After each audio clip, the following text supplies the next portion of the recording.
Hello বন্ধুরা, আমার YouTube বন্ধুদেরকে জানাই শুভ সকাল।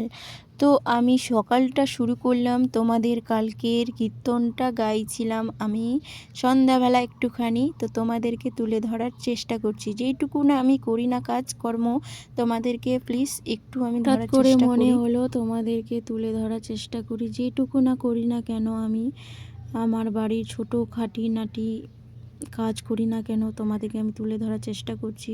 তো বন্ধুরা, তো যার জন্য আমার ব্লগটা করা, আমি সকালবেলা করে একটুখানিও কীর্তন করি, হালকা পাতলা করে যেটুকু আমার মনে পড়ে তখন করি। তো আমাদের মনে পড়ার জন্য না, এটা আমাদেরকে কীর্তন হিন্দু সমাজে বলে না আমাদের কীর্তন। তো দীক্ষা নিইনি, একটুখানি হরিনাম করে নিলাম। তো আমার খুব ইচ্ছে আমি ভোর কীর্তনও যাই, আগে যেতাম, এখন তো কার্তিক মাসে যাই। কার্তিক মাসে করে আমরা ভোরবেলা করে লাগে, ভোরবেলা এই ভোরবেলা উঠে 3টের দিকে উঠে নিব, কাজকর্ম করে নিব, করে টোরে নিয়ে যত জল টল ছিল বাসন টাসন মেজে টেসে গা হাত পা ধুয়ে নিই, কারণ আমি সকালবেলা করে ভোরবেলা করে স্নান করিনি, কারণ দীক্ষা নিয়ে নিই। তো তার জন্য আমি অতটাই করছি না, ভোরবেলা করে না ঘুমিয়ে উঠে আমি একটু মর্নিং ওয়াকের মতন হবে, একটু ঘোরাও হবে আর আমার কীর্তন করাও হবে। তো সবাই বলে যে তুমি একটু দীক্ষা নেওয়ার খুব ইচ্ছে আছে যে নেব, তো কিন্তু এই নেব, এই কাল নেব, এই আজ নেব, এই কাল নেব, এই আজ নেব, এই নিতেই আছি। কারণ নেওয়ার খুব ইচ্ছে ছিল, কারণ হচ্ছে এই যে কি যেন বলছে, যেন নাম ভুলে যাচ্ছি, আমাদের এখান থেকে মহালয়ার বাস যায় মায়াপুরে।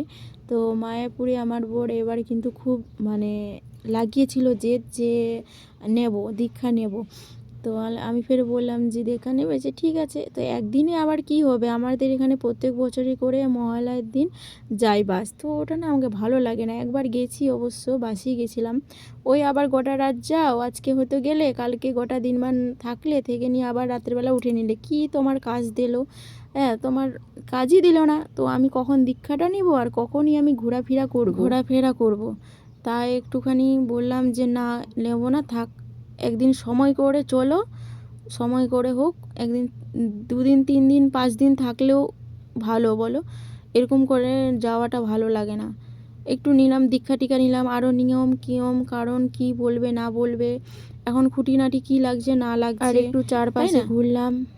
আর একবার গেছিলাম, ওই যে বললাম যে বাসে করে গেছিলাম, তখন মন্দিরটা সেরকম হয়নি জমজমাট। এই তো মোবাইলেই দেখছি খুব সুন্দর জমজমাট হয়ে গেছে মায়াপুরের মন্দিরটা।